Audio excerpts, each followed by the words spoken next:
Hey everyone, welcome back and happy Thursday.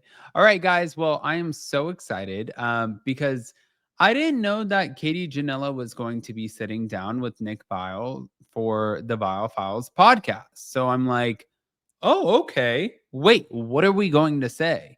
And then lo and behold, on the same day that they dropped the mid-season trailer, I'm like, could this be any better? Probably not. So we're going to jump into all of it. If you guys haven't already, go ahead, pop off in the comment section. If you're not subscribed, definitely get subscribed. Don't forget to hit that notification bell. And I think that we have lots to talk about, lots to discuss. Also, by the way, we did our members only live today. Jason was like, we're only doing 30 minutes. I said, okay. It lasted like an hour and 5. Go check it out. But here we go.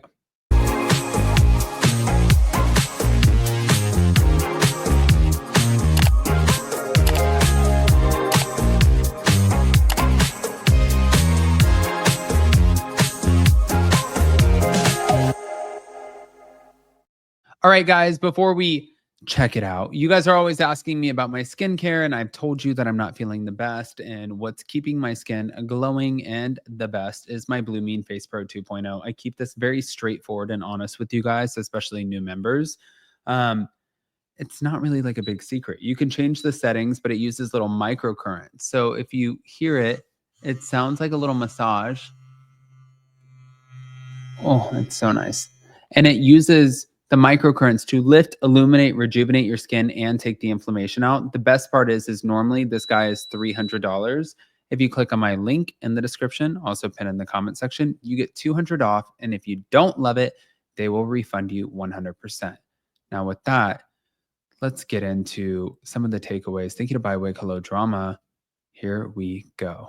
Your cast as being the biggest hypocrite when it comes to this conversation about relationships with people in the media, bloggers. Well, I mean, it would be a toss-up between Gina and Gretchen, because when they had that sit down with Kiki, Gretchen said, "Oh, it's great to meet you," and Kiki was like, "Well, actually, we've met, we've talked on the phone, you know." Yeah. And it's, "Katie, why are you speed dialing him?" And then I see pictures of Kiki and Gina show up on social media, and she was very quick to reach out to the Kiki and this other person that's involved, that's a journalist. So it's kind of a lot of hypocrisy, actually. Has your relationship with any of these people in media / bloggers changed? And because I'm asking, because again, like I just said, you don't know me or the show that well. We have certain, like, I guess, rules that we try to abide by. Again, we don't spread rumors or gossip. If we get done recording and you tell me something, I'm not going to repeat it. We've heard some. We don't even say off. It's just like, don't. But that being said, I think in your cast as being the biggest head, now that you're a housewife, I imagine some of the people you were friends with who maybe don't abide by certain rules that we have for ourselves, where they will spread rumors. They maybe have anonymous blogger accounts. Have you changed your relationship with any of these people in the media since becoming a housewife, given like how they operate and move in their world that maybe didn't, align with you? Yes, I will say 2 of the people that I became friendly with were friends of friends. So they happened to do this. So that didn't feel as weird to me. But I have taken kind of like a step back. I don't trust anybody. I do feel used, but I also made some rookie mistakes that I shouldn't have made concerning the quote unquote bloggers. I am more careful. Speaking of friendships, like, you went into the season seemingly closest to Jen. Has it been hard watching her not take accountability for what she knew about the dinner with Gretchen? And where do you guys stand today? It is really hurtful, because the reason, now that you're a housewife, I imagine, and you saw me go, "Jen, like, come on," is because she was there and she could have backed me up. Yeah. And given me some accountability with these ladies. And that hurt. I mean, I left that Persian New Year party gutted.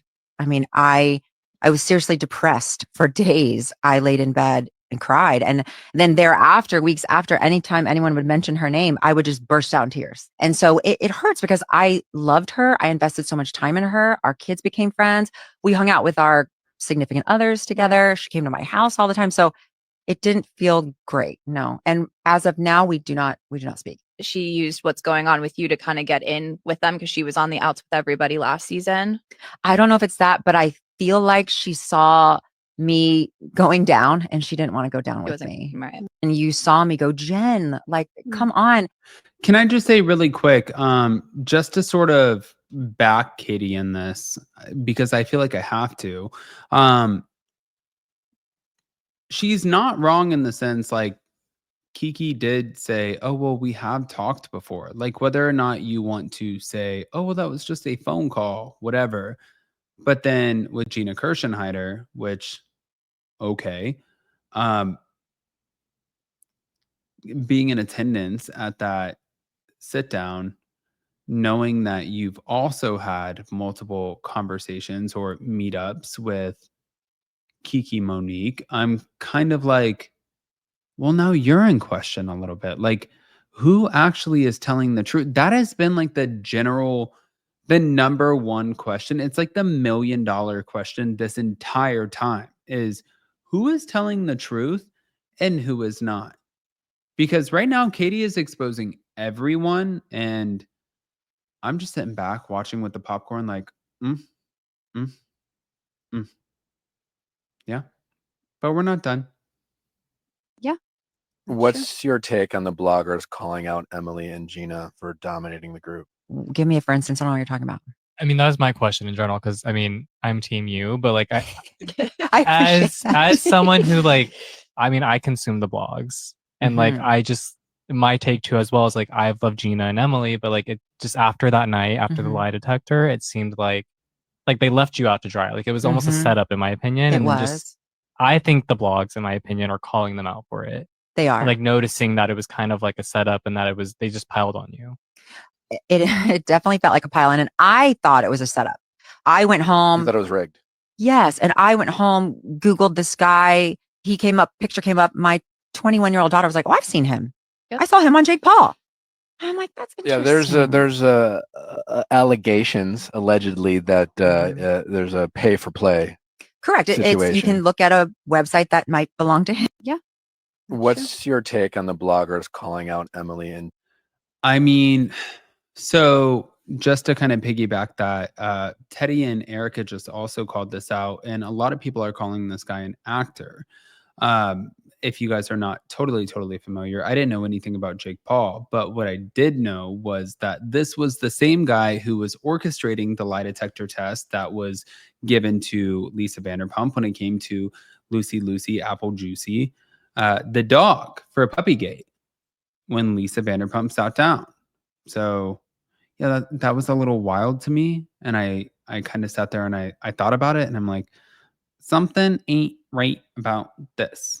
But guys, pop off. Let me know what you think. Don't forget to check out the members only. If you guys have not checked out our Blue Mean Face Pro 2.0, the link, go ahead and check that out. And part 2 is coming literally right after this. Love you guys. Bye.